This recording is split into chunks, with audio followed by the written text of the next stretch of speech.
What's up, squad? From Reach Suite, I'm Colin Smith, and welcome to the Cold Ones podcast. It's the podcast with chilly questions and even colder ice cream. And today we are joined by my dear friend, Allyson Havener. You know Allyson as the SVP of Marketing and Community at TrustRadius and the University of California, Santa Cruz dance team captain. Welcome to the show, Allyson. It's good to see you. Thanks for having me, Colin. Absolutely. So we had to make a last minute pivot to Davis to send the ice cream. What are you doing? What's going on? Why are you in Davis? Uh, I'm at my in-laws' house in Davis. We're visiting, and they're going to watch our dogs when we go camping this weekend. So we're doing a little drop off and then going camping. There you go. Where are you going camping? It's up in Mendocino, so like in the very, very northern part of California. Nice. That sounds fun. Do y'all go Yeah. camping? Yes, we love camping. I grew up camping. My husband did as well. So, and we have like a big group of friends that are going. It's like 20 of us. And so it's like kind So of more of a California, Allison. caravan. So California. I feel like on the East Coast, like we grew up going to malls and Yeah. to the beach. I did grow up in a beach town, but like no one camped. At least in my Yeah. neck of the woods, no one camped, no one hiked. Hiking was not a Yeah. thing. And so all my friends and loved ones in California are like, oh no, we camp and hike on the weekends as a family. And I'm like, that's so cool. I love it now. But when I was 12, my mom was like, we're going to Lynn Haven Mall and we'll stop at the pizza place afterwards. And that's that. What Yeah, yeah, we did a lot of that. Like it was very because we lived like in the Bay Area and we grew up, we had like a motorhome and yeah, we like traveled all around California, camping, going to Yosemite, yeah. camping at the beach, like in Morro Bay. Like, yeah, so it was very much part of like my childhood. Say you're And we from still keep the California tradition going. without being, or wait, what is it? Say you're from California without saying you're from California, right? Yeah. Yes, you'll get a lot of that when you start hearing stories from Yeah, me. that's fun. Well, thank you for joining. We're excited to have you on Cold Ones. And as always, we strategically selected some ice cream for you. We don't just send you some random BS, Allison. So do you mind pulling up the first ice cream? Okay, so I've got the sorbet, a rainbow sorbet.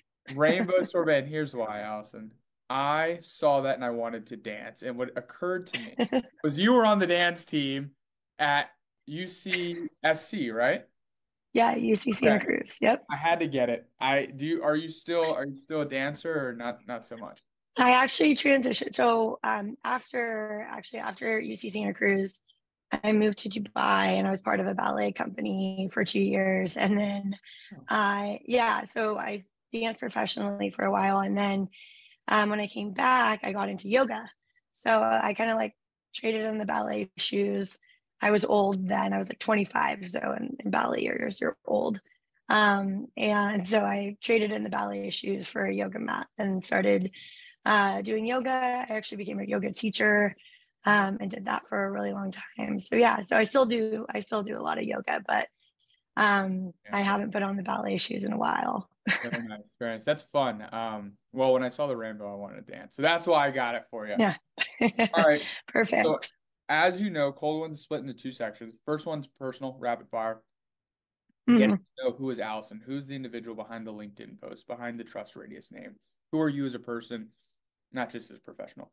And then we'll transition to some of the revenue wisdom, the really professional part, like why everyone truly is excited to be here and listen to you, but also it's fun in the first part. So without further ado, you good to jump in? Yeah, let's do it. So, what is something people don't know about you that you wish more people did? So I was thinking about this and I try to think about my life as kind of an open book. But I think one thing when I think about what we're kind of just talking about my childhood, I actually went to a Catholic school my whole life up until college.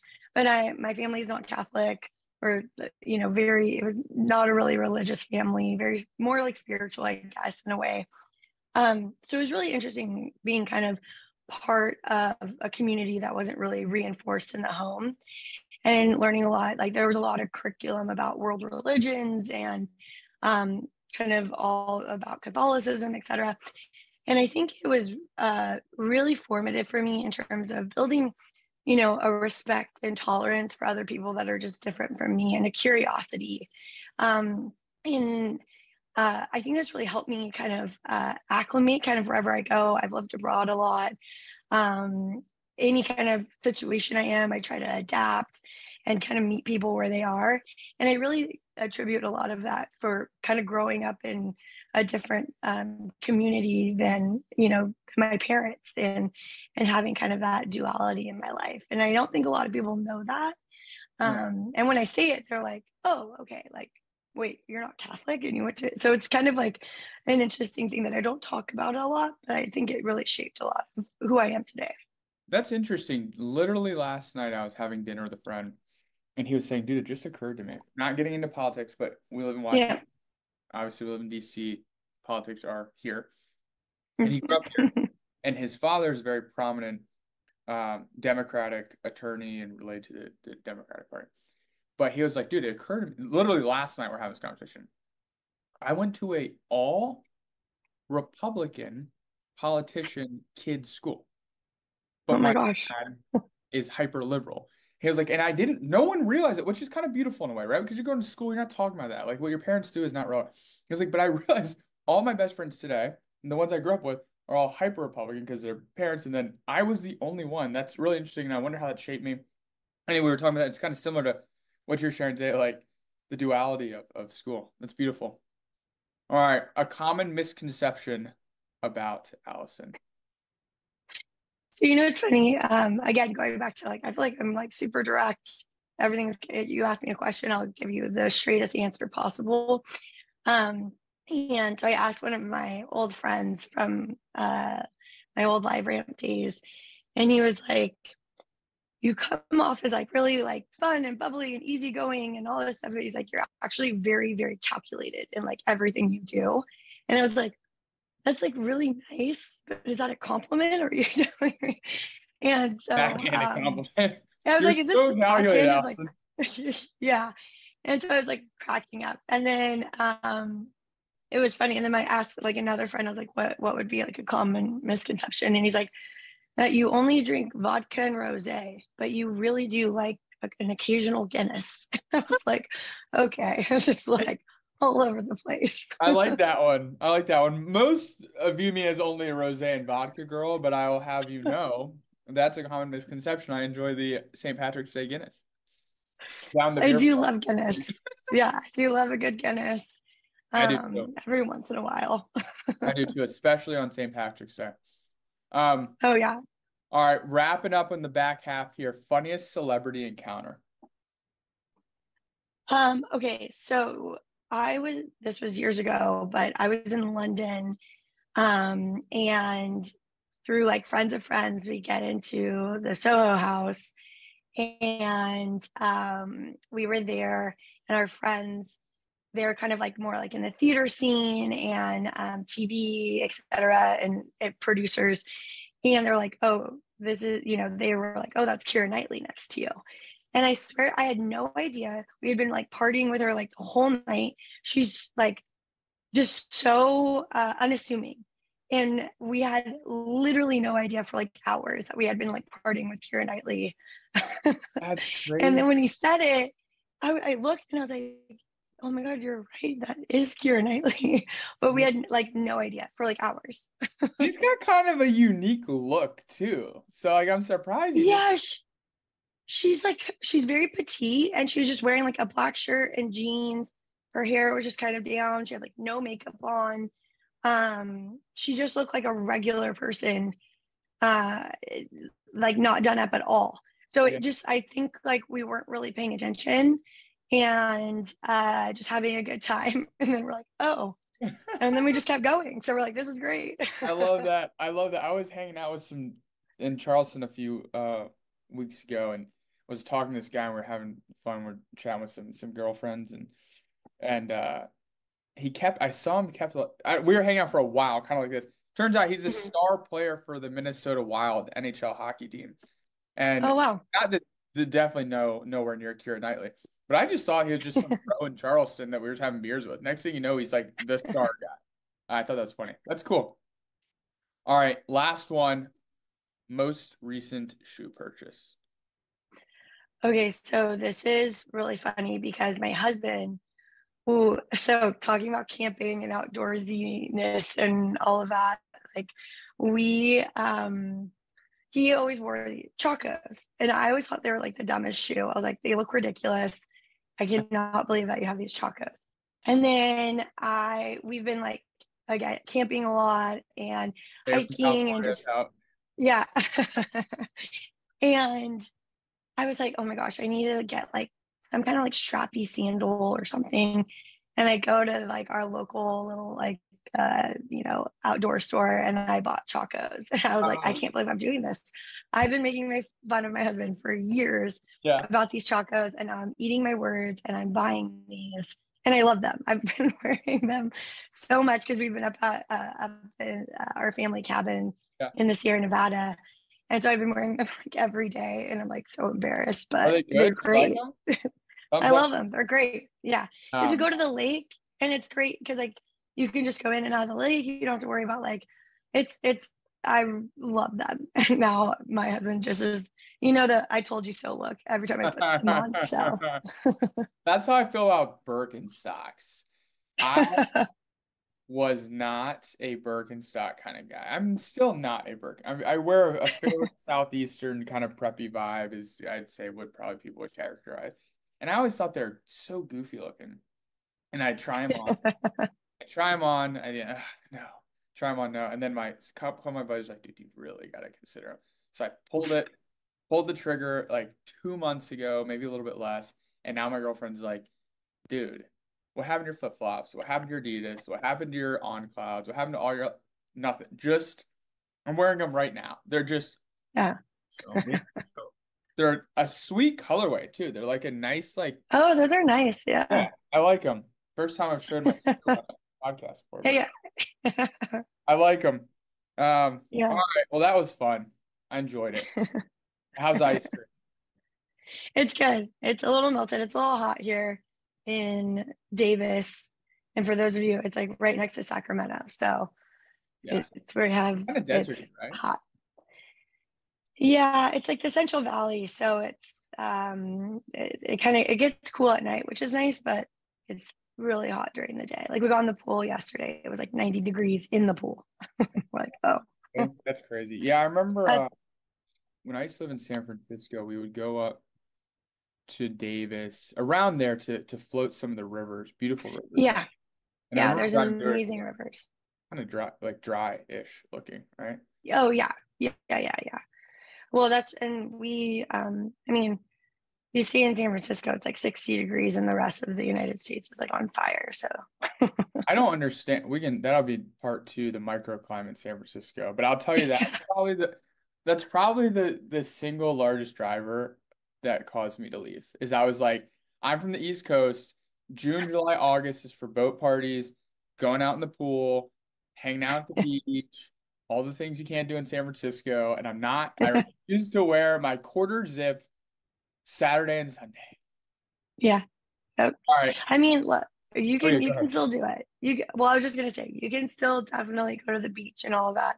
You just have to be prepared that like five o'clock the fog is rolling in. You I know. thought you thought you were gonna say like you have to be prepared to be a little chilly. Like, yeah, that you can do anything that you put your mind to, Allison, but you might get frostbite enjoying the beach. So as Fair long as enough. you're prepared for that, yeah. No, it's a beautiful place though. All right, round two, hopping in, get the ice cream. We have a second ice cream for you. I've got my second cone. Yes. What is that? Huh? It's like from Trader Joe's. It's Oh. actually getting a little bit condensation from sitting here. So maybe we're also it's hot. It's so hot here in DC as well. All right, Oh my ice God. cream two. Yes. Ice cream two. Oh, beautiful. It is actually somewhat the TrustRadius color there. A little Yeah. maybe brighter. That's why we got it. I Yeah. saw it and I thought, that TrustRadius is a very distinct, beautiful blue. And this reminds me a lot. Oh. So yeah, Yeah, it did. This is great. This is a real Italian ice. there we go. Who makes that one? Is it Luigi? Mm-hmm. That's the good stuff right there. We paid extra for Yeah. that. Yeah. All right, so Yeah. let's Well, that jump in. makes me feel special. The rise of the self-serve buyer. I think that's when you and I first met in Boston. Mhm. I think there's a fast friendship between TrustRadius and ReachSuite in a way because of our belief, our alignment on this self-serve buyer, especially in the enterprise software space, right? We know in Mhm. consumer, it's been that way for a long time. I know there's a lot of sectors been that way for a long time, and there's probably laggard sectors like medical device, pharmaceuticals, where it might not be that way, right? But tell me about this movement to self-service buying in the enterprise software space. What are you seeing? If there's any new data that you feel comfortable sharing, like just open the floor to you to talk about it. Yeah. So TrustRadius, obviously, we have the millions of buyers that are coming to TrustRadius and doing research and making a technology decision. Um, and really, we're part of that self-service journey where people want to find in-depth product information at their fingertips, just to your point, like they do in the consumer world, right? You want to find all the information that you can. You want to hear from your peers, and you don't want that to be behind a salesperson, right? And so I think when we think about kind of like also the buying population, we have consistently seen obviously the kind of generational takeover of like millennials, Gen Z, that is becoming the major buying generation. And so they've grown up with social. They've grown up hearing from their peers. They've grown up with everything at their fingertips. And so they're expecting the same thing when it comes to buying software. And also, I think they're really skeptical, right? If you think about the oversaturation in terms of the technology space, it's really, really difficult to understand what like technology and the product like actually does and how they differentiate from a competitor. How does that actually serve my use cases, where we are kind of like in our sophistication as a company. Um, and so I think when you think about this self-service buyer is that they want to do all this research without talking to a salesperson. So when we did, this was in 2023, we did a bunch of research, and 100% of buyers said that they would rather self-serve product information than get it from a salesperson. This 100%. year we did our survey. Yeah, literally 100%. We're like, we would rather self-service product information.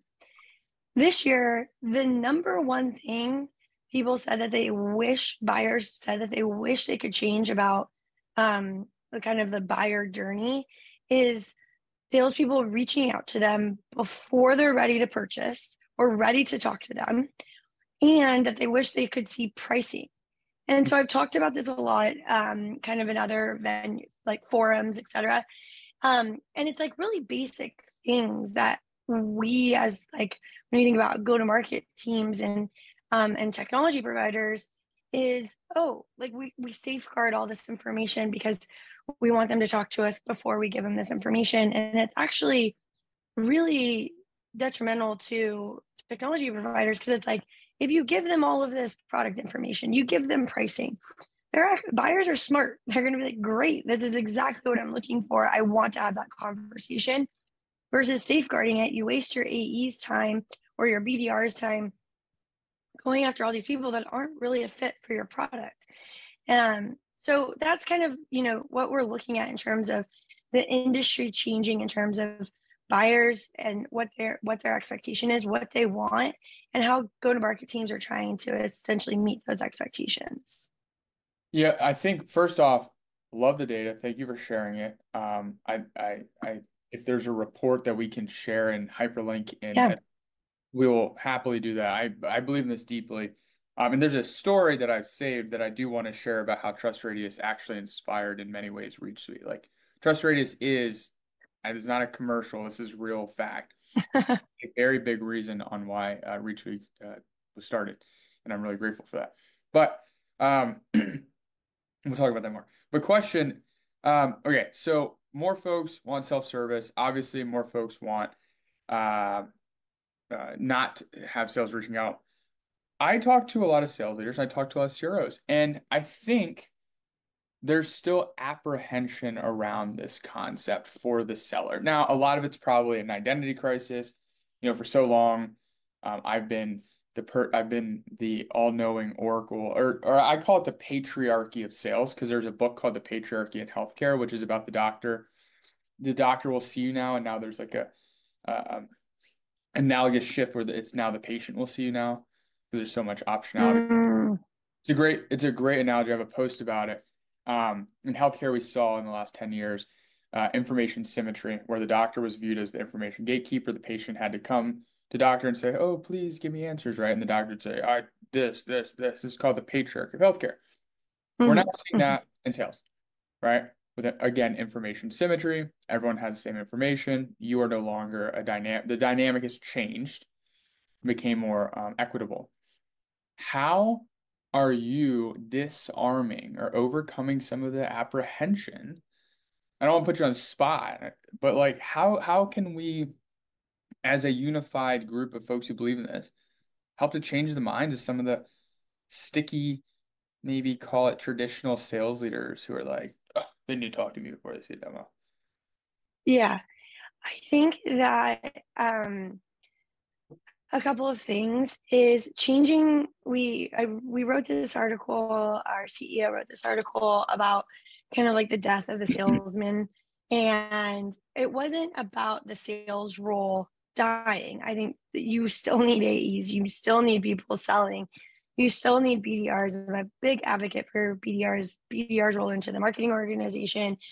I love BDRs.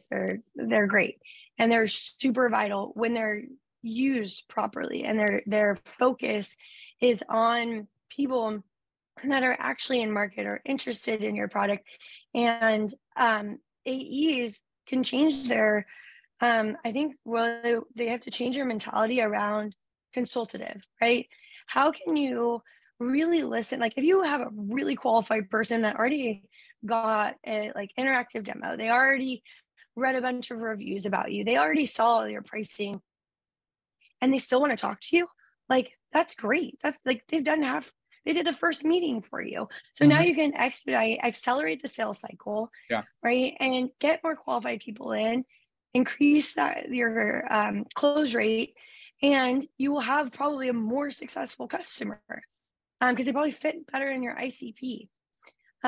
So I think if you start to show kind of like the benefits to AEs, and then you always have like a poster child. Like I always think about this, it's like if you're a sales, like I always tell my marketers, like, okay, who's a salesperson that we're gonna like make super successful doing X, Y, and Z, yeah, and showing them a new process.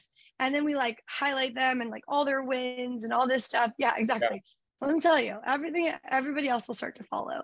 yeah, Because salespeople think about the closest, like the fastest and the closest to a sale, right? And so, like, how do we get them there? And you explain, like, it was definitely a huge conversation when we started to build a pricing page for TrustRadius. So a lot of people put pricing on their profile on TrustRadius. We highly encourage that. When we added pricing pages, that it became one of the top visited pages on TrustRadius. Um, and it still is. And then what we've also found is that if you didn't have pricing, they went to your competitors page and looked at their pricing. And so we had a huge discussion about it with our sales leader, and I was like, watch, why am I doing this? Because when you analyze the sales cycle, we looked at the proposal stage, and there was like a huge drop off. And I'm like, why is the conversion rate so low at proposal? What is happening at proposal? And oh, that's the first time that they're seeing pricing. And so, and we're more expensive than some of our competitors. So I'm like, why would we not show them pricing at the very beginning? And then we can increase that conversion rate and stop wasting our AE's time with these people that don't want to pay, right? And don't or the expectation is off. yeah. So we created a pricing page, our BDRs share pricing before the meeting, and all of a sudden you see that conversion rate go up. You're Yeah, like, but our meetings went down. Yeah. which I'm like, that's okay. I would rather meetings go down, but we are accelerating and actually winning more in the deal cycle. Yeah. Right. Yeah, because it's a vanity metric at that point. Like Totally. my dad's hilarious. He thinks software and VC and all this stuff is all like very goofy and funny because he's a small business owner. Like there was no VC. He had we call it bootstrapping. He calls it starting a business. We call it like growth. He calls it a fake business because you're not profitable. He's just different, right? He's old school Southeastern, Yeah, started his own company.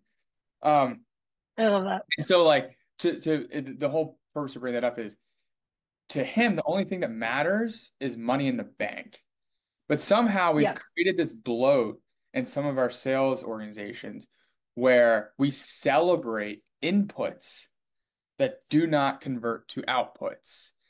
And I think that makes everyone feel good. And there's some nice backpack padding. You booked the most meetings. Only a few of those ever converted. Most of them didn't. So I don't know how we should appreciate effort, of course, and we should always appreciate hard work, but we should focus on outputs. And to your point, yeah, booking meetings that don't convert is a fucking vanity. Honestly, that's right. it. And it's a waste of time. It's a waste of resources, and none of us have time or resources to waste. Yeah, But again, like it's a mentality shift that people have to have because volume, everybody was like volume, volume, volume. And sure, like we might not be able to convert, like those conversion rates might not be great, but we have all this volume. So it all kind of equal out at the end. And what that just shows like a lot of waste. yeah, exactly. It's not converting output. This is a good segue. So I was leading a mid sales team at my previous employer, and my reps started coming to me over and over and complaining about that the buyers didn't want to get on demos, that the buyers didn't want to bring their decision makers in, that all of a sudden people just didn't want to meet with sales. And to this point, I was a career salesperson. I started medical device, very heavy field sales, super heavy sales, right? Then moved in healthcare technology. And I was very skeptical about they're calling it like this new modern buyer, right? I don't know what they call it, but something like that. And I didn't really, I was skeptical. And one of them sent me the TrustRadius article that was 70% of B2B buyers prefer self-service demo to a live demo. And I remember it like yesterday. It was probably 2.5, 3 years ago. I was sitting in DCA airport and I get this. And they're like, see, like it's real, Colin. And I read it. And that's when I said, holy smokes, I think something's changing here. And I don't know if so anyway, we ended up evaluating for various reasons. We decided they didn't work. We had to start Reach Suite. Boom. But it was all from that article that was sent to me from one of my sales reps, which I think is really kind of fun full circle. Now you and I are chatting, and hopefully you pass that back to the founder CEO. Oh yeah, definitely. Well, that came from our report that we do annually. It's called the B2B buying disconnect. And so essentially we survey all these buyers to understand like what do they want, how do they make decisions, and just really trying to understand their mindset and their expectations. And then we survey a bunch of people in the go to market function and we find the disconnects. And that's one of this is we're talking about one of the biggest disconnects around self-service versus gatekeeping. Everything, right? And you continue to see that. And then we just released our last report, the 2024 report in June, and you still see these like really big disconnects between what marketers think and salespeople think are like really, really efficient and effective tactics, and then what buyers actually care about. And so the idea of the report is to try to bridge the gap between these Yeah, two things. it's real. I think that's really interesting. I can't wait I'm gonna read I think I saw the 2024 at the Pavilion, Boston, but I need to. Yes, yes. Yeah, that's exciting. So wrap up. Kind of last question here that comes to mind on this topic is interactive product demos, not plugging any specific vendor, not plugging us at all. But obviously, this is a hot space, right? It's a very Mm-hmm. it's fast growing. There's a lot of movement. There's apparently some organizations that are actually folding, didn't make it, and there's some that are growing. Where are you seeing this interactive demo category going? kind of what's your thoughts on this data around it, just general take? So we actually we see this as like a very integral part to the sales cycle. So I think when, again, going back to kind of the self-service idea, most people think that the demo is, again, with the AE. And so when you think about the interactive demo space, there's so much opportunity to actually show people your product. And where I think that this helps and kind of bridges the gap also with like your marketing and sales team and the company, you're building brand trust. How many times has a buyer bought some technology and they didn't ever even saw the UI, or they got this demo and like it was kind of all like smoke and mirrors, and then they actually buy this product and it's like it's not something that they can implement. It sits on the shelf. It's not something that actually it's, maybe it was for an enterprise and you bought it and you're not sophisticated enough to Right. implement it. So I think the interactive demo space, you can actually build a lot of trust with the buyer, showing them the product, showing them the UI, Mhm. giving them all this access. Because the other thing that's really interesting is when you think about resources that buyers want to consult before they make a purchase, free trial was right up there with interactive demos. And not a lot of people can do free trials. Like there's a Yeah. lot that goes into free trials. If you think of like the back end mechanics of trucking and trying to convert them, and unless you have like a really sophisticated like PLG model, it's not the easiest, especially for enterprise. It's not the easiest thing. So how can you use like interactive demos again to give them as much hands-on product experience as possible? Um, so I just think that this area of interactive demos is super crucial to meeting self-service buyers where they are, building brand trust, and I don't know if product teams are going to get mad at me, but like holding your product team accountable. Like if Yeah. I can't put it in an interactive demo, we Right. have some issues. Right. And gone are the days where you can build crappy products and just like hide behind the CS team, right? Exactly. Like if you have a product, like exactly that you're spot on. Yeah. So I think that like this space has a lot of potential kind of in those three areas to really push like SaaS companies forward to have really good products. Yeah. Yeah. No, it's exciting. I'm excited. I mean, Reach Suites, we're doing some amazing things. We got 2.0 coming out next week. We've got just a lot going on. And one thing that's unique about starting Reach Suite versus any other company I've ever been a part of is I don't get on with calls and have to explain the importance of the problem we're solving. People get it. It's more about like how are we different, how are we better, credibility, implementation, etc. But every time I get on with a marketer, a sales leader, a pre-sales leader, they get the problem, and they're typically looking to solve it, and that's exciting. Mm. All right, Allison. So success is a team sport. You have done a lot in your career, from live ramp to TrustRadius to Abu Dhabi and everything in between. Who are some folks that come to mind who who are some folks that come to mind that have had an outsized impact on your success that you want to shout out? Yeah, I mean, first, um, obviously my family. I'm a product of my family very much so. We're very, very close. Um, and also what a lot of people might not know about me. So my husband was also at Live. We met at Live Ramp in the very early days. We were there when it was like 40 people, 40-person company.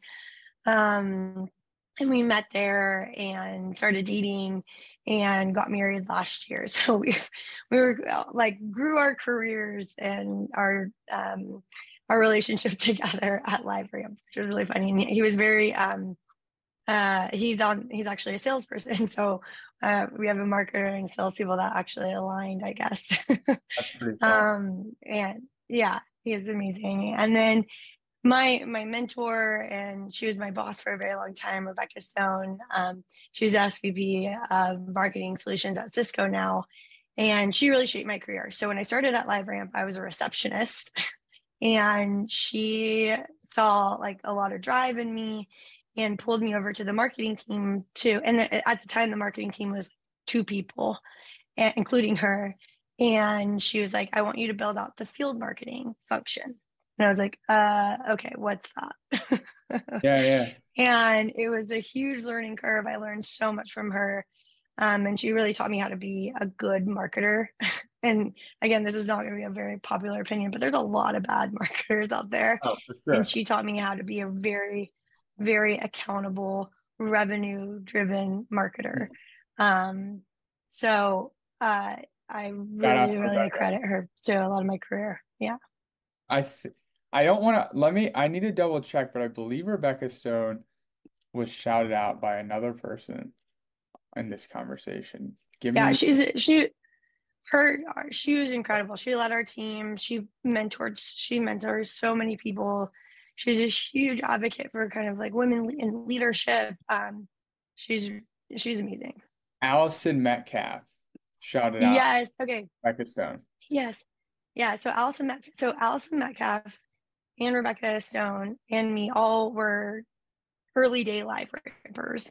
And Allison Metcalf is another person that really shaped me a woman in a very male dominated space.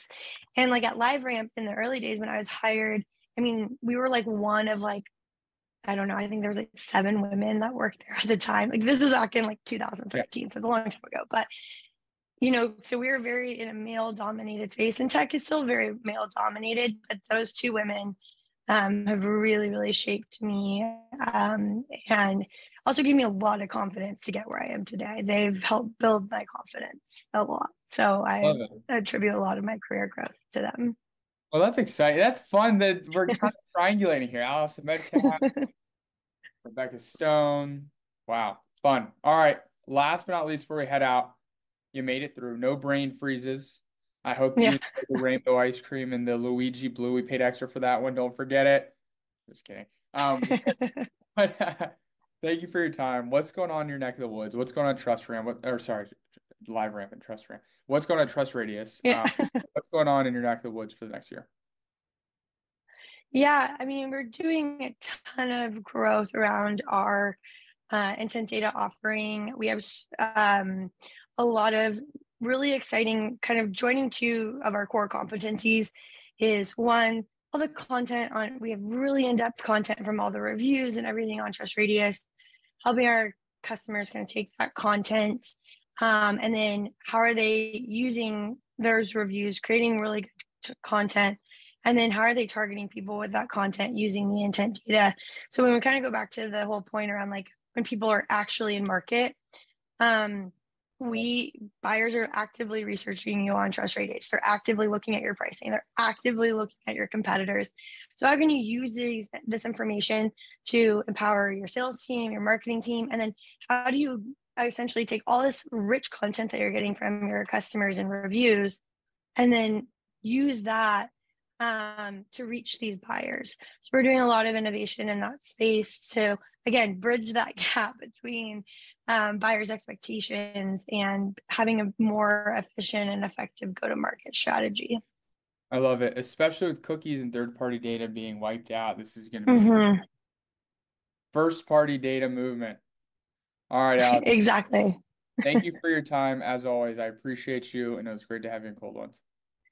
Yeah, thank you so much. This was so fun.